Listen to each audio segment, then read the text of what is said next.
Cultural safety is something that I hold very dear.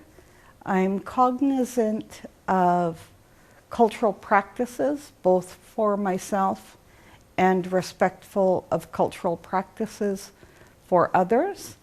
I believe that respect of all people's cultures is really, really important, and to have compassion, and also to ensure that safety when working with other people is a huge must.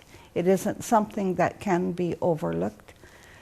Safety, compassion, respect, mindfulness, empathy are all very, very important when working with individuals and groups. Today, I was very privileged to be able to be a part of this workshop today. Darien Thira is a fabulous facilitator and has always been somebody that I have appreciated learning from and hearing from regarding his philosophies of self-care and healing within the Aboriginal community. With Darien and his dynamic personality, his forthrightness, his ability to be able to just say what he means and be very upfront and speak straight talk, straightforward with compassion, love, and empathy. I truly appreciate that facilitating from Darien. Good afternoon. Welcome to the Okanagan territory, where we have Dr. Darien Thira present with us here today after a whirlwind 2 days of workshop delivery filled with passion and healing. I'd like us to welcome Dr. Darien Thira.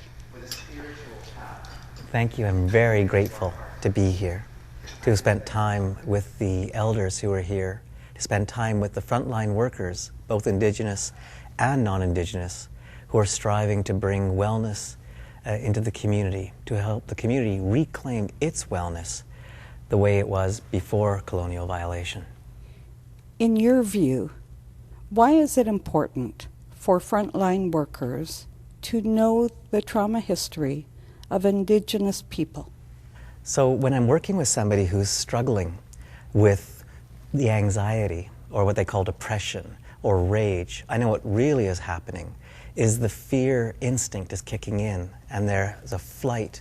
They're freezing in fear, or the fight instinct is coming out as rage. And if we view these responses as a natural response to trauma, instead of seeing someone as mentally ill, we really understand they're responding to the pain in their lives. And in the state of colonization, it gets even worse. So many people will self-medicate with alcohol or drugs. We call that often addiction. It's not addiction at all. It's an attempt to feel better in the face of trauma that comes from colonization. How can a practitioner create a space so that the Indigenous clients engage in services? A question like that is a great question, has two levels to it. In terms of a relationship like myself with you, when I'm working with a client, or when any of us are working with those that we care about, the most important thing to do, to be available and open, is to love everyone we work with. The best definition of love I've ever heard is creating a space in our heart where someone else can exist. Not so that we can fix them, not so we can judge them, but to allow them to be, so their own natural wellness will start coming out within them. So in one-to-one, too many times people are trying to put people into a box rather than actually just sitting and loving the person they're with. At the same time, we have to be aware that everyone's responding to the larger social issue of colonization, of racism, of all of the impacts of the history, and that's ongoing with colonial folk in relation to government, in relation to our approaches to service. So we have to make sure that every time we address somebody, we see their strengths. We're building on strengths rather than labeling them and seeing their problems. Nobody wants to come for help when we say, you're a problem or you have a problem, we're going to fix you.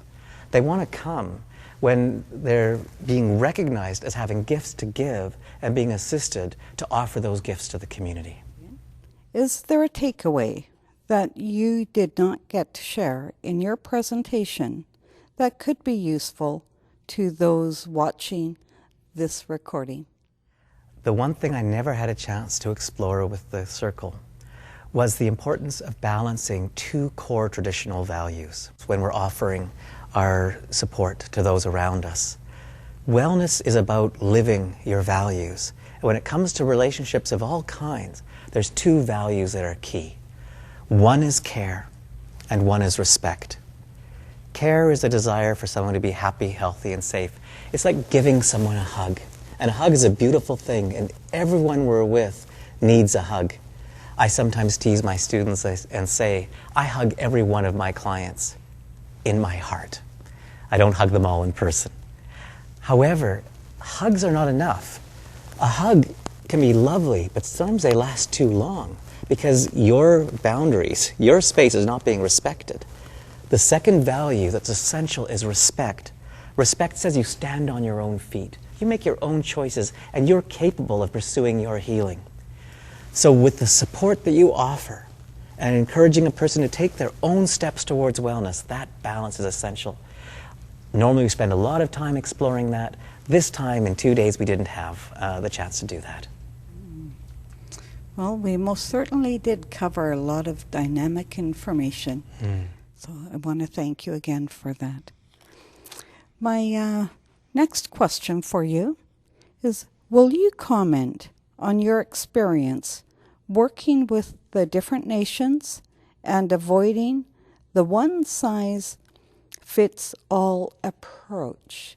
I'm specifically interested in your views on cultural safety in that area. It's a really important question. I've traveled across the country, north, south, east, and west, and what's remarkable is that everywhere I go, the values underlying wellness are the same. But how they look is completely different. The land, the spirit connected to that land, shapes the culture. And to think that what will work in one place will work in another is deeply disrespectful. If we're able to actually look to the experts, that's the community members, that's the cultural teachers, the wisdom keepers, they will tell us what the right way to do the work is, the way the values are meant to be lived in that community. And it's been a great honor for me to learn as I travel the many different ways that communities reclaim wellness from colonization. It's a terrible thing to think that all Indigenous people are the same. That is actually racist. The cultures are so rich, so rooted in the land from which they emerge. We have to make sure our approach suits each community. The job of a therapist is to ask good questions. It's always the community that has the answers. How has your practice shifted as a result of working with various nations? Oh, my work is transformed with the teachings I received from the elders I've worked with, from the children I've worked with, the youth, the adults, and the parents. And it's hard to describe the richness that I receive, the gifts I receive as I work supporting others to share their gifts with those around them. One thing that's common across all of the nations is the wound of colonization. Every culture is different, but the wound is the same. And what I've learned is to make sure I don't make the wound worse, I have to follow 3 steps. The first step is to not talk about problems. Talking about problems tells people there's something wrong with them. Instead, we're always exploring ways of pursuing wellness. How do we move towards wellness rather than talking about the problem? Colonization in the form of social services is powerful by turning people into problems rather than celebrating and building on their gifts and strengths. The second step is to recognize that every Indigenous person is part of their family, part of the community, part of the land, part of spirit. You cannot take someone away from it. So when I'm working with a person, I'm actually working with their whole culture. I'm supporting them to engage positively in their community. That's the second step. And the third step is to shift from government-sanctioned services that make the community dependent on outside experts to supporting the community to reclaim its role in the wellness of its members. 400 years ago, there were no outside social workers and outside counselors. All of the healing work, all the wellness work was done by the community itself. And the more the community reclaims that role, the stronger the community becomes. What's amazing in that is when the community helps an individual move forward in their life, the whole community heals as a result. Will you comment on a few things that you have learned in your experience working with Aboriginal people who have been impacted by trauma? I guess the most important thing that I have learned is that trauma is a natural response to a terrible situation. And to not view people as having a mental illness who are struggling with trauma, but to understand they're doing their best to respond to the pain in their lives. Their response may lead to terrible outcomes for themselves in terms of suicide or the side effects of self-medication, or for others in terms of violence. But it's an effort actually to reclaim wellness while the traumatic wounds are ongoing. That's the dark side that I've learned. The light side of what I've learned is how powerful culture is. One of my main jobs is to support someone to be strong enough so I can get out of the way and people can return to the real source of healing and wellness. That's culture. That's why in the session we took 3 steps together. We recognized that colonization is the disease, but that culture is the cure. And culture is found in the community because the community is the medicine. Anybody who is working with folks who are struggling with trauma who are Indigenous, our job is to support them to reclaim wellness through cultural and community engagement. That's where healing is to be found. It's wonderful to hear the passion in which is being shared with us as a result of the questions. And that brings me to my next question. Will you share how being a non-Indigenous practitioner has challenged or helped you in your work with Indigenous clients? Well, that's a really deep question for me to share about. And I think I'd like to share about it in 2 ways. The first way is my own experience as being non-Indigenous, recognizing that folks who look like me have been part of the wound in the community. And I've done a lot of work to make sure that I don't end up becoming one more colonizer, thinking that I know better than what other people know. Because when I went to university, they taught me this is the right way to think about things, and your job is to just persuade someone else to heal the way we're telling you it has to happen. And I spent a lot of years undoing that kind of learning. The other part of it has been the 3 different responses that I get when I go into community. The work I do is called post-colonial. It doesn't mean that colonization is over. I sure wish it was. It means we need to try to work together without colonizing each other, without being colonized. And I'll show you what I mean. When I go into a community, I get 3 different kinds of responses. Here's the first response. Who the F are you to think that you can be a healer for us? You're the disease. How can you be the cure? I remember the first time a client came in. He was a real old school gentleman. Cowboy boots, the hat, the full regalia. He came in, he looked at me, he sat down in a chair, and he said, "You know what my grandfather taught me?" I said, "No, what did your grandfather teach you?" He said, "Never trust a white man." Then he grinned at me and just waited. And I said, your grandfather's brilliant. Never trust a white man just because he's white. Trust him if he's safe and if he's useful. And I have spent 25 years being taught how to be safe and useful by those with whom I've spent time. The second response I get is oh, thank God, the outside experts come to fix things. Save us. These are the folks who actually believed their teachers at residential school, that the white folks knew better. These are the people who've been brainwashed by the colonizer.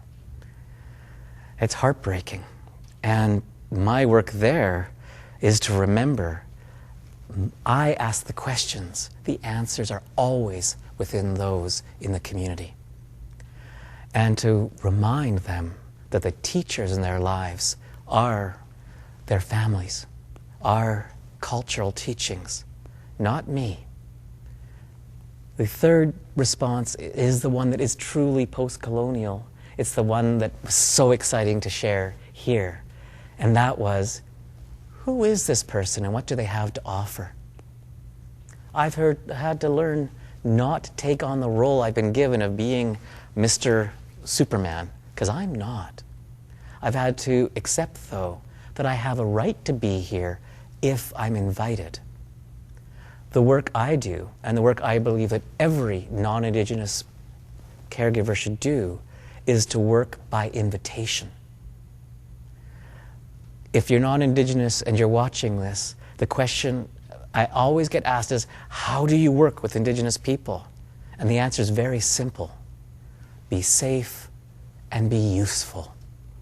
Then you have the right to work with that community if they invite you to.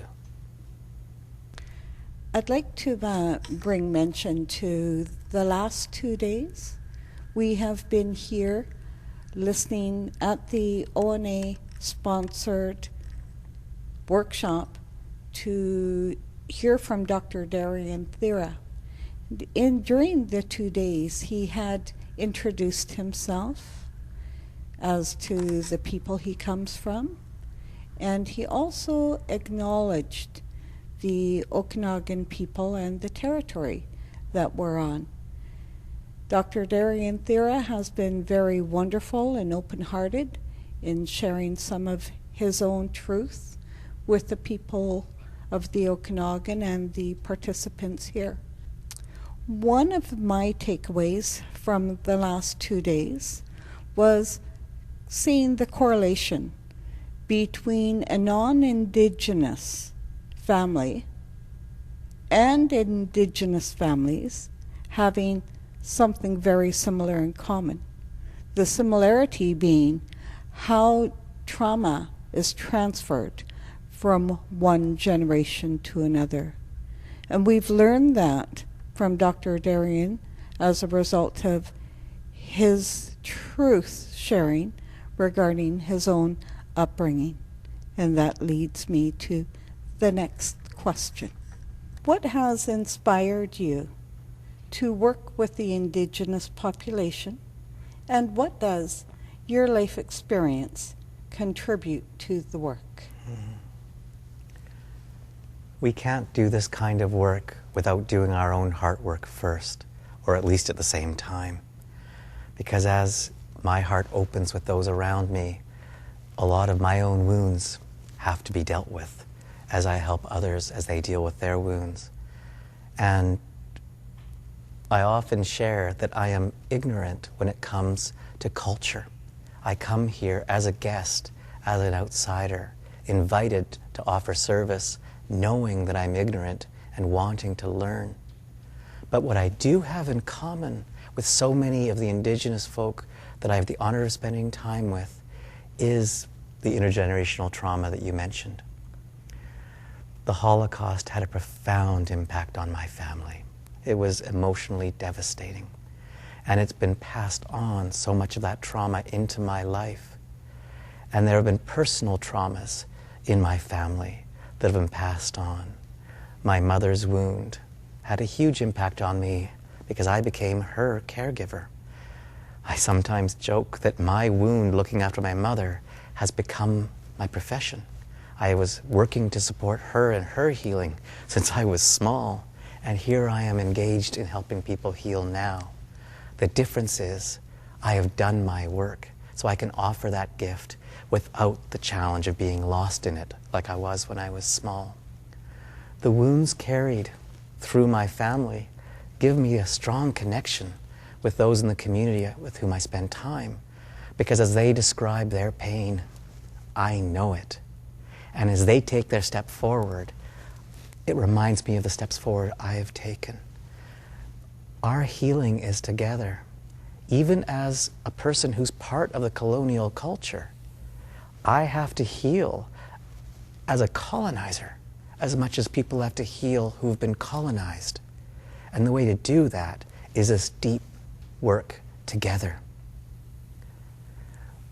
I often think that the folks I spend time with, who are often now the frontline workers, that they all carry their wounds. They have taken their journey. And like myself, and like yourself, and like most of you who are watching, the journey of our healing has been partly the healing of others, to the point where we no longer have to look back and see, oh, I am healing. We are now giving gifts. And those wounds have given me gifts to offer. Inside our wounds is healing, and that healing is for ourselves and for everyone around us. And that personal experience of the intergenerational trauma through my family lineage, and the intergenerational trauma through the lineage of all of us here, that is where the healing is going to begin. We do our work, we help each other, and together we heal as a collective. Lim, for all of your great words today. Very, very much appreciated.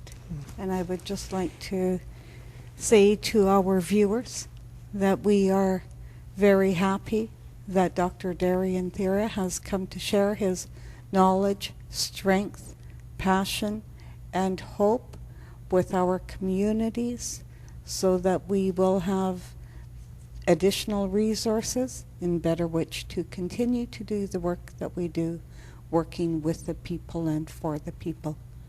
White Lemon.